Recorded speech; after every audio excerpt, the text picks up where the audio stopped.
Bom dia, turma. Vamos então para a nossa parte aí importante sobre a doutrina cristã na figura do Santo Agostinho. Vocês verão que basicamente vai ser no Agostinho que a doutrina cristã realmente terá aí um fundamento, chegará aí realmente a um objetivo. Professora, mas e a patrística? Lembre que patrística é o nome que se dá ao surgimento dessa doutrina, junto aos padres católicos, junto aos padres apologistas, que durante ali o Império Romano, no século II, tentaram ali fundamentar as verdades por meio da fé. E farão isso num período muito difícil para a propagação do cristianismo. E mais à frente, ali no século IV, a gente tem então uma figura, um personagem central, fazendo com que essa doutrina realmente ganhasse aí um fundamento, chegassem aí algumas respostas realmente interessantes. Então, nós vamos conhecer um pouquinho do Santo Agostinho, nascido ali no ano de 354, morrendo em 430. Ele nasceu numa região da África, Tagaste, mas por que ele ganhará o nome de Agostinho de Hipona? Tem uma relação justamente com o local aonde ele se converterá ao cristianismo, e essa é uma história que nós vamos ver agora, um pouquinho da história do Santo Agostinho, do momento aí da sua vida, infância, adolescência, até o momento que ele realmente encontrará Jesus, aceitará Jesus como seu Salvador, e será aí a grande mente, uma das importantes mentes por trás da filosofia cristã, tá certo? Então vamos lá, conhecer um pouquinho da história dele, vou aumentar a imagem para vocês para ficar aí bem claro. Então lembrando que patrística foi aquela doutrina cristã que teve como principal ali contribuidores os padres, os pais, os primeiros pais ali da Igreja Católica. A Mariana Chauí, filósofa, costuma dizer que essa doutrina ali nasce com São Pedro, São João, tornando-se então os primeiros pais da igreja, os primeiros padres, onde surgiu ali a Bíblia, textos da Epístola de Paulo, do Evangelho de João, onde fundamentava, né, a fé e a razão, sendo a fé a grande responsável pela conversão dos pagãos, com as ideias ali da criação do mundo, do pecado, da trindade, da encarnação e da morte, né, relacionando a Deus, do juízo, da ressurreição, do mal, sendo Deus bom, desinstituindo o mal.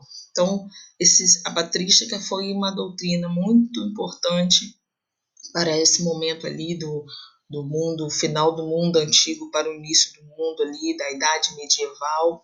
Então a gente tem todos esses temas importantíssimos dentro dessa doutrina, natureza de Deus, como já falei, né? Noção do mal, do pecado. E aí você tem então uma figura importante de toda essa história, o Agostinho de Hipona, redigindo então Confissões, a Cidade de Deus, sobre a Trindade, algumas obras que ele vai escrever logo após sua conversão. Então a filosofia ela é inspirada em Platão, assim como Agostinho foi, neoplatonismo. Vocês vão entender isso quando for falar sobre Agostinho. Um caráter especulativo, né, daquela doutrina anterior pagã, uma linguagem mais prática, na língua em que o povo pudesse entender, problemas práticos e morais, mal, liberdade, predestinação, graça, como responsáveis aí, como característica. Razão e fé, fazendo então ali um questionamento entre o paganismo, indo ao cristianismo, toda a produção anterior lá da antiguidade, então relacionada ao paganismo, e o cristianismo vem então mudando essa filosofia anterior, lembrando que era pagão para os cristãos, aqueles que não eram batizados ou não tinham ali se convertido ou aceitado Jesus como seu Salvador. E então a gente chega ao ponto importante dessa história, para conhecer um pouquinho do Santo Agostinho, para até então todo o seu primeiro momento, um filósofo bastante indagador. Agostinho tem uma história muito interessante com apego a outras crenças, a correntes filosóficas, até chegar realmente ao cristianismo, chegar ali às obras que ele vai escrever, a sua teoria, a teoria da iluminação. A gente então vai contar um pouquinho essa história, ver um pouquinho dessa história. Você tem então uma consideração inicial, Agostinho ali incorporado à filosofia medieval, saindo ali do período antigo, do mundo helenístico, cosmopolito, final do século, meados ali do século III, indo até o século VI, como uma figura central de toda essa história da doutrina cristã. Ele é o principal representante, então, da filosofia grego-cristã, do início ali do século, iniciada, né, com a patrística ali do século II, com patrística no século II, existindo, então, duas patrísticas, a anterior e após Agostinho. A grega romana, buscando, então, conciliar a fé e a razão, e a segunda, onde a fé estará acima da razão, com o personagem dessa história aí, o Agostinho. Patrística, que então é o nome dado àqueles conceitos cristãos que foram elaborados então pelos primeiros padres, os primeiros pais da Igreja Católica, e automaticamente ali sendo propagada essa doutrina pelos famosos padres apologistas, que vão tentar, né, como eu já falei, em todo o Império Romano da Antiguidade, fundamentar ali a fé, a razão, a fé, se apegando ali a Jesus, numa época tão difícil para o cristianismo durante ali o Império Romano. Então, o caminho todo intelectual de Agostinho, uma história, vamos conhecer um pouquinho. A primeira parte aí, ele nasceu então em Tagaste, como eu falei, na África, teve uma formação humanística. Fala-se que Agostinho ele era um profundo intelectual, um profundo interessado em buscar algo, em saber, extremamente inteligente, questionador. Ele, aos 19 anos, ele vai para a cidade de Cartago, onde ele vai viver ali por 10 anos, se tornou então adepto e defensor de uma doutrina maniqueísta ou maniqueísta, para sobreviver então naquela cidade, dando aula. E tem uma história curiosa que fala-se que a mãe dele sempre tentou convertê-lo ao cristianismo.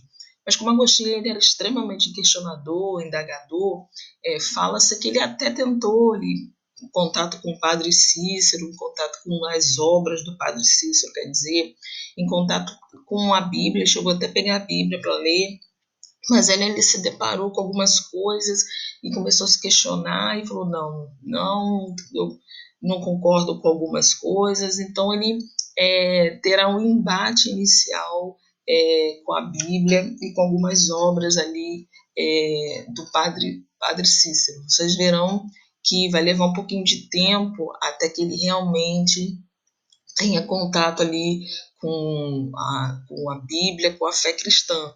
E aí ele, então, por todos esses questionamentos, vai acabar se aproximando da doutrina maniqueísta, e essa doutrina ela tinha qual lógica, qual fundamento? O maniqueísmo era uma doutrina que falava o seguinte sobre o bem e o mal, que são coisas que existem e constituem o mundo, né? São os princípios ontológicos, estão na essência, no fundamento de todas as coisas aí, sendo então o pecado. Então, segundo o maniqueísmo, o pecado ele não é fruto de um desvio da minha vontade. ou de Deus, sendo um erro de Deus, ele é fruto do mal, né? Porque o mal constitui todo o mundo, assim como o bem. Então, o pecado existe porque o mal existe. A doutrina maniqueísta falava muito sobre isso, certo? Então, Agostinho, ele é um pé atrás, né, da Bíblia, dos documentos que leu, se apega a essa doutrina e passa a fazer dela ali sua profissão, vai trabalhar defendendo a ideia. Então ele fica com o pé atrás com relação ao que ele tinha conhecido antes, e vocês verão também que ele vai começar a ficar mais à frente, atrás com o maniqueísmo, e isso vai ser o caminho para ele chegar até passará por todo um processo até chegar à fé cristã. Então, na tentativa de melhorar de vida, torna-se professor em Roma por um ano, mas foi suficiente para ele abandonar o maniqueísmo, porque ele começa a ficar em dúvida sobre certas coisas, ele começa a ter dúvida até do que a doutrina falava, e Agostinho não queria ter dúvida, ele queria ter certeza. Para ele, verdade tem que ser algo ali indubitável. Então, ele vai começar a questionar a doutrina maniqueísta e se aproximará ali do ceticismo.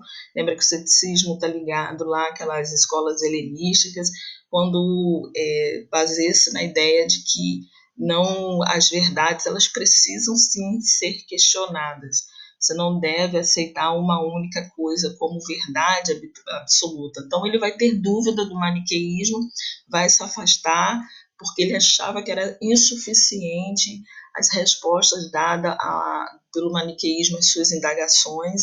Então ele vai se aproximar da corrente ceticista, que tem como princípio a dúvida de tudo, né? Não tendo verdade absoluta.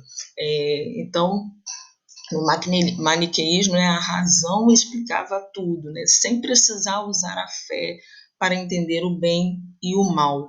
Então, isso gerava uma insatisfação em Agostinho, e ele vai começar a questionar. Então, ele abandona o ceticismo em Milão depois, adotando, se aproximando aí do neoplatonismo, se aproximando ali de Platão, o neoplatonismo do Plotino, e vocês vão ver como vai ser interessante essa aproximação, onde vai levá-lo ali ao pensamento cristão, né? A influência de um bispo vai ser muito importante para a sua história, um bispo Ambrósio ali em Hipona. Então, em toda a sua incerteza, ele vai encontrar esse bispo na cidade de Hipona, e lá no sermão do bispo, onde ele, ouvindo o sermão, ele se converterá à fé cristã, porque o bispo pregou sobre a epístola de Paulo. Então foi basicamente os textos da epístola que convenceu o Agostinho. Então a influência de Platão, a influência do neoplatonismo na figura do Plotino vai ser muito importante para a conversão do Santo Agostinho. Então ele vai começar a perceber que as suas ideias, né, as ideias neoplatônicas coincidem muito com as ideias da Bíblia, com as ideias ali do Evangelho, da cristandade. Então, as ideias neoplatonistas, para ele, elas equilibram a relação entre fé e razão, que vai ser o fundamento de Agostinho. Seguindo, então, nosso material, temos então ali o Agostinho neoplatônico, cristão, se aproximando ali da fé após sua conversão, usando então teorias de Platão para fundamentar ali suas ideias, fundamentar as bases do cristianismo no Ocidente. Então você tem aí todo o pensamento de Platão em contrapartida do pensamento de Agostinho, né? Relacionando ideias a Deus, o mundo das sombras aos homens, as ideias sendo o pensamento de Deus, as cópias são criações, a alma é um sopro divino, o demiurgo é o Deus, a luz, a ideia da iluminação, ou seja, a escolha, e o homem, imagem e semelhança, sendo imagem e semelhança de Deus. E aí você tem então essas duas teorias, a teoria platônica e o que Agostinho produzirá, com relação às ideias para-platônicas são inatas, ocorre em todos os homens, e sendo Agostinho aí defensor de uma ideia que a gente